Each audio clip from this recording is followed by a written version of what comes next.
Sanibonani, welcome back to enye video. Ngiyabonga kakhulu ukuthi ungene. Thank you very much. Mangabe umshake, please ngicela subscribe the channel, like video, ushare video kunye nokubuka ama ads, kanti ke please ring that bell. Kuyasiza kakhulu ukuthi mangabe I throw in a video and then bazokunotify ke. So please put that notification bell on as well. Thank you so much you guys. Ngizothanda ukuthi singene odabeni luka Siyamhlongo like I promised ukuthi mangabe kuba khona i-update, of course I will bring it right here on this particular channel. La sengiye ngenza khona ama video ka Siyamhlongo amaningana makuza kuleli cala lakhe ke lokushaya ke owayesinqanda mata sakhe.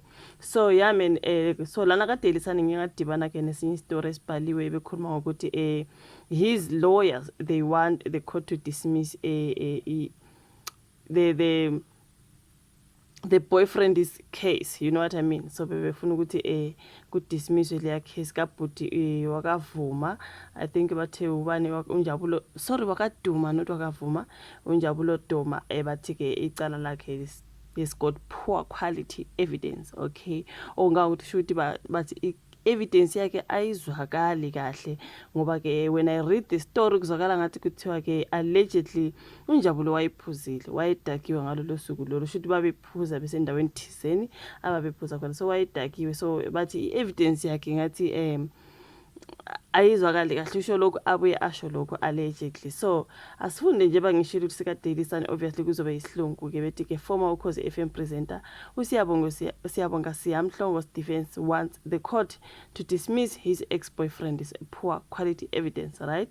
So on Tuesday, which is Izolo, the 9th of September, the defense led by senior counsel advocate Simphiwe Mlotshwa made an application in the Durban Magistrate Court questioning whether the complainant's evidence could be trusted. Njengomuntu wayiphuzile nje ngempela ngabe kufakazi bakhe bungathembeka yini. So Usiya, who is a former Ukhozi FM and Metro FM presenter, is charged with assaulting his ex-boyfriend Unjabulo Duma ngo-August unyaka 2024, which is last year.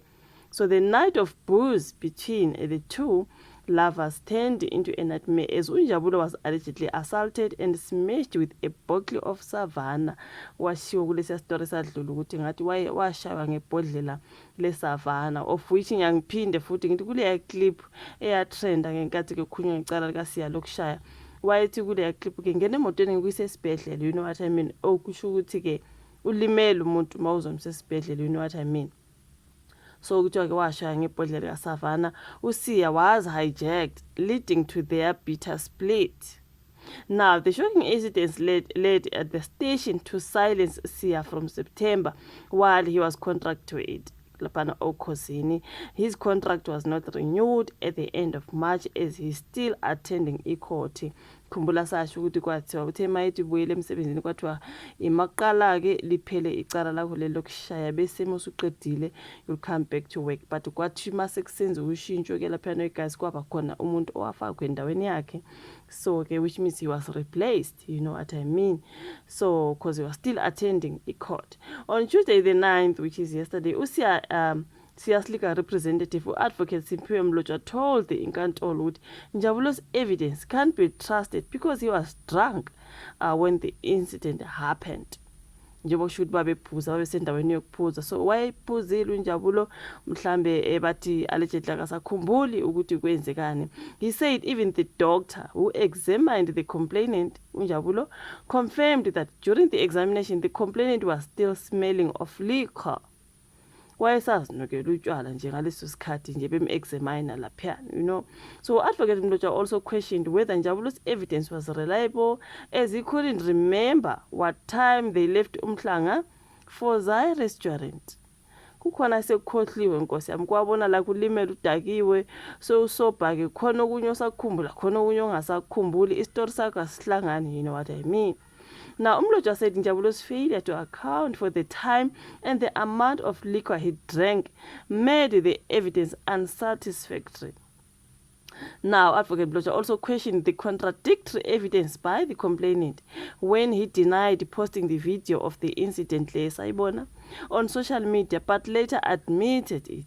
Iyo leyo wayithi ngena emotweni ngisesibhedlela loya elimele nje ngizokuyisa esibhedlela ntontoni. So he posted it uNjabulo So now, State Prosecutor Ustuduzo Nchai opposed the defense's application, saying the complainant was able to describe the assault. He said there is direct evidence that the complainant was physically assaulted and smashed with a Savannah bottle on his face by the accused. Okusho phela wayelimele, leyo evidence ikhona nje ukuthi wayelimele ngoba waze wasiwe esibhedlela. Leyo evidence yayikhona kodwa ke imbuzo abuzwa yona uyasicontradicta allegedly. Now the complainant was seen by the doctor and further confirmed the injuries that he sustained.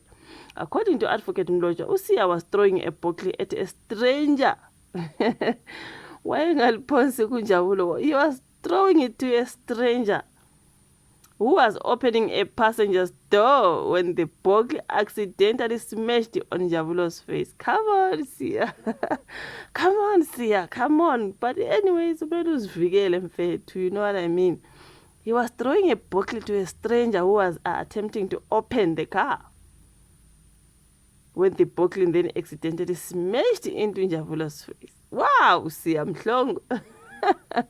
Yona into abayibhalelana bafowethu liyazakala nje ukuthi useyazivikela ke kodwa ke Nkosi yami.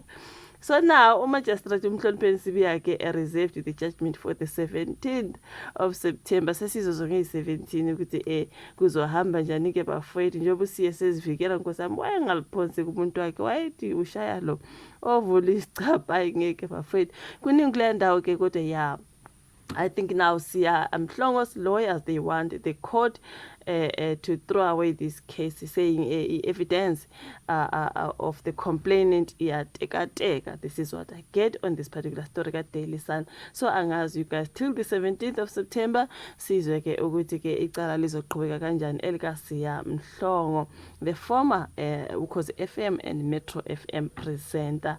Siyabonga kakhulu ukuthi ubuke video ushuvola ka comment section, like, subscribe, share sesiyobona nokezayo. Bye.